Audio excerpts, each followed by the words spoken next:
Operation Epic Fury.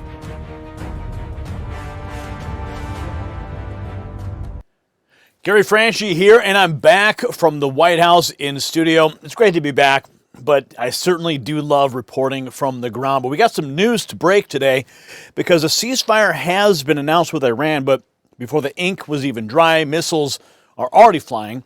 And what you're about to see proves exactly why President Trump's peace through strength approach is the only thing these radical Islamic terrorists understand. While the fake news media is busy trying to spin this as anything other than an American victory, we've got explosive footage from the front lines showing Iran may have already violated the deal. The real question tonight isn't whether we're achieving peace, it's whether the mullahs in Tehran have a death wish. Because what Medal of Honor recipient David Bellavia just said about what happens next will send chills down their spines. I'm going to tell you why this matters to you and your family. Because right now, for 38 days, American servicemen and women have been putting their lives on the line in Operation Epic Fury, and they have crushed Iran's military capabilities beyond anything the so-called experts predicted. We're talking about Iran's ability to manufacture the very weapons they've used to kill Americans and terrorize the world being demolished. Their ballistic missile program set back by years of defense industrial base destroyed, but here's where it gets personal. The Strait of Hormuz, that tiny waterway where 20% of the world's oil passes through, has been under Iranian chokehold. That affects gas prices at your pump, that affects heating at your home, that affects the food prices at your grocery store. President Trump has demanded it be opened immediately. And unlike the weakness we saw from the previous administration, this president has 150,000 troops ready to back up that demand with overwhelming force. The mullahs are getting the message loud and clear: comply or face annihilation. And speaking of being prepared for whatever comes next, I need to ask you something very important. If a major disruption happened tomorrow, whether it's escalation in the Middle East, another supply chain crisis, or chaos right here at home, and you couldn't get to the store, how long would you actually last with what's in your house right now?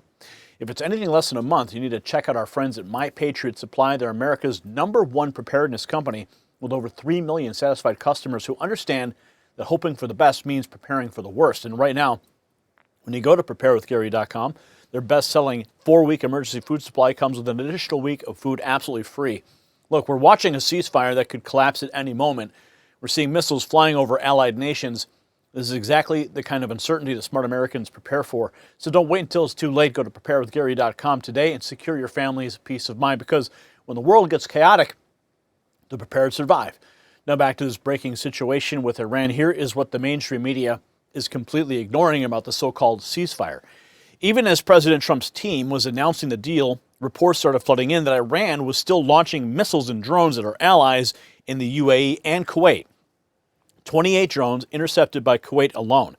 The UAE's air defenses were actively engaging ballistic missiles, cruise missiles, and drones originating directly from Iran. This is exactly the kind of two-faced treachery we've come to expect from the mullahs and our military leaders. Well, they're not fooled for 1 second. I'm going to show you exactly what they're saying. First, we have the Secretary of War in a press briefing just earlier this morning. Listen. We'll be hanging around. We're not going anywhere. We're going to make sure Iran complies with this ceasefire and then ultimately comes to the table and makes a deal.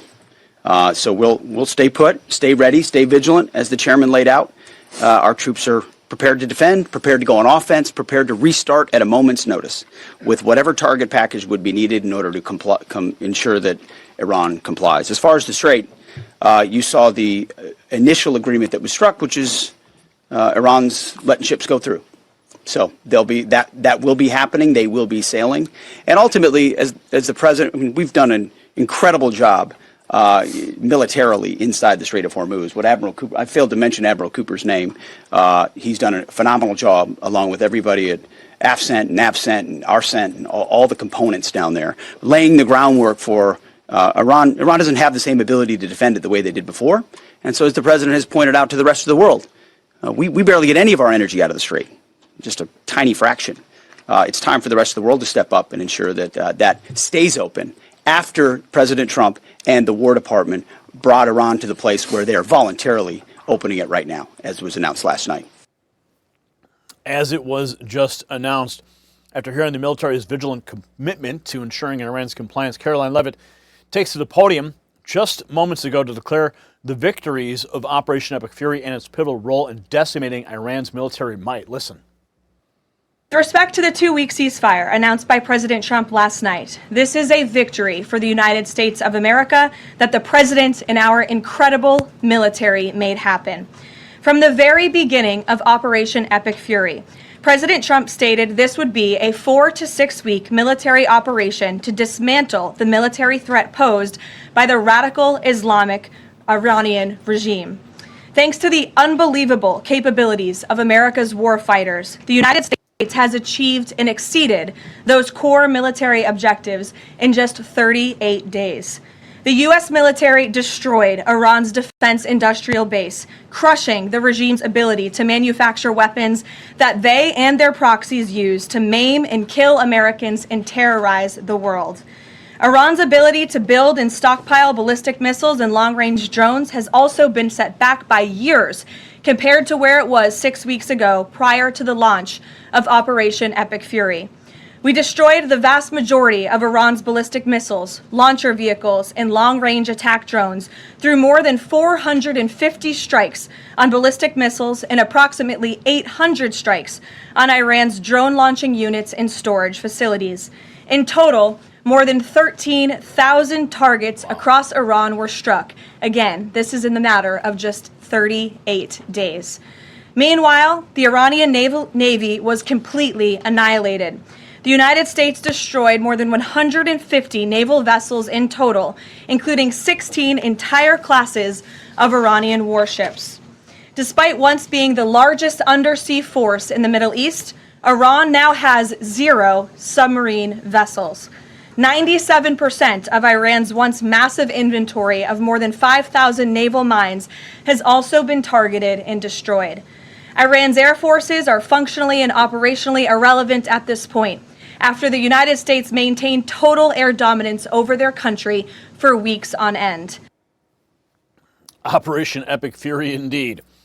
The triumphant overview of the devastation, complemented by General Dan Kane, breaks down the logistical might behind the operation with the touch of levity. He jokes about the amount of food and resources that have kept Operation Fury up and running. We struck more than 13,000 targets, and along with our Gulf partners, we've thus far intercepted 1,700 ballistic missiles and one-way attack drones, defending our forces and our partners in the civilian population, and we remain ready to do so should the need arise. Along the way, we consume more than 6 million meals, and by my estimate, more than 950,000 gallons of coffee, 2 million energy drinks, and a lot of nicotine, but I am not saying that we have a problem. That's a lot of coffee.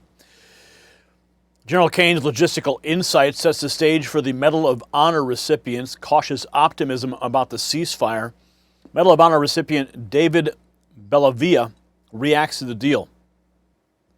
I was really looking forward to Bridge and Power Plant Day. I'm going to be honest with you. This was something we hadn't seen before. I was excited about the prospects of finally knocking the regime out. But, you know, you heard from your guests, 35,000 point, and they're brilliant. I'm going to tell you from my perspective, being on the ground, you give us 2 weeks, this military machine, you give us 2 weeks to resupply, get our interceptors back.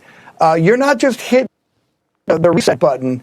You're starting a whole new wave of suck if this ceasefire collapses. Because you got to think about, you know, the logistic machine that this United States military is, and the way that we've gone at them with a crescendo of violence from day one until this ceasefire. This is a world of hurt. If this ceasefire is broken, we're going to be watching the borders, making sure Iranians' friends don't start resupplying. And listen, we got their leadership while we were looking for that second crew member, the F-15. They let their hair down and they started meeting. Well, guess what's going to happen when these guys start coming out of their holes? They're going to get lazy and complacent. If that ceasefire cracks one bit, we're going to have a lot of targets of opportunity. Yeah, they'll be pretty exposed in the next couple weeks. So you're saying there's a possibility in 2 weeks, if the deal isn't the way we want it to be, we can just have re-armed, re-racked, and go back at it and finish off those targets that we still left out there. Is that a strong possibility? Let the markets recover. Well, listen, let the oil start flowing, go back in 2 weeks later and finish the job. You see that happening? I'm saying that if it is a possibility, the wave of destruction that comes their way, right now what we're doing is we're trying to balance the amount of firepower that we have in the area. We got to get a B-52 from England. We got to get F-15s over here. We got to go to Diego Garcia. We got to knock on the door in Missouri and bring the B-2s in. Everything is positioned. Everyone is rearmed. And when they come at that wave, it's going to be like day one when you had 200 bombers, 200 fighter jets in the air, and everyone is rest, everyone is hydrated, new socks, we're ready to go. And that's going to be a world of hurt for the Iranians. A world of hurt if they break it. Is warning about Iran not holding up their end of the deal segues into breaking news of Iran launching attacks on the UAE and Kuwait, challenging the newly announced ceasefire. Iran now launching missiles and drone strikes on the UAE and Kuwait. Well, Dana, the president's announcements have been addressing the ceasefire between Iran and the United States and, in general, peace here in the Middle East. But we can report today there is not peace here. In fact, the country we're in, the UAE, says it's been taking incoming fire from Iran, writing the UAE's air defenses are currently engaging with missile and drone attacks originating from Iran. The Ministry of Defense confirms that the sounds heard in various parts of the country are the result of the UAE air defense systems intercepting ballistic missiles, cruise missiles, and drones. Also, Kuwait reporting the Kuwaiti air defenses have been dealing since 8 a.m. today and up to now with an intense wave of hostile Iranian criminal attacks where 28 drones were intercepted that targeted the state of Kuwait. Now, the IRGC claims it struck strategic targets in multiple countries in overnight strikes, including Israel and Saudi Arabia. And video from Tehran appears to show Iranians celebrating last night's news of the ceasefire. Now, President Trump indicated in his Truth post that the 2-week ceasefire deal would include the U.S. and Iran stopping aggression on each other. But so far, it does not appear that Iran has agreed to stop attacking other countries. In one of President Trump's most recent updates, he addresses one of the key topics, Iran's uranium, writing, "The United States will work closely with Iran, which we have determined has gone through what will be a very productive regime change. There will be no enrichment of uranium, and the United States will, working with Iran, dig up and remove all of the deeply buried B-2 bombers." Now, Iran is reportedly demanding that the United States accepts that it will continue its enrichment of uranium. So it's going to be interesting to see how that particular issue plays out in the ongoing negotiations. Dana, Bill. Thank you. Good. Ink is not even dry, and the aggression continues despite the ceasefire. Here's more from the press secretary on the Strait of Hormuz earlier. With respect to the first reporting out of Iranian state media, the president was made aware of those reports before I came to the podium. That is completely unacceptable. And again, this is a case of what they're saying publicly is different privately. We have seen an uptick of traffic in the Strait today, and I will reiterate the president's expectation and demand that the Strait of Hormuz is reopened immediately, quickly and safely. That is his expectation. It has been relayed to him privately that is what's taking place, and these reports publicly are false. So here's the truth that the mainstream media will never tell you. The ceasefire is not about peace. It's about giving Iran a choice: surrender or be destroyed. Medal of Honor recipient David Bellavia spelled it out perfectly. Give our military 2 weeks to resupply, to get our interceptors restocked. And if Iran breaks the deal, they're not facing the same fight. They're facing what he called a whole new wave of suck. Think about that. Our forces have already struck over 13,000 targets. They've intercepted 1,700 ballistic missiles and drones. They've consumed 6 million meals and nearly a million gallons of coffee, keeping this operation running around the clock. And now they get 2 weeks to reload, while Iran's military capabilities lie in ruins. And the mullahs, they're not negotiating from strength. They're begging for mercy while pretending to still be tough. Now, let me be crystal clear about what we have just witnessed. President Trump accomplished in 38 days what the so-called foreign policy experts said was impossible.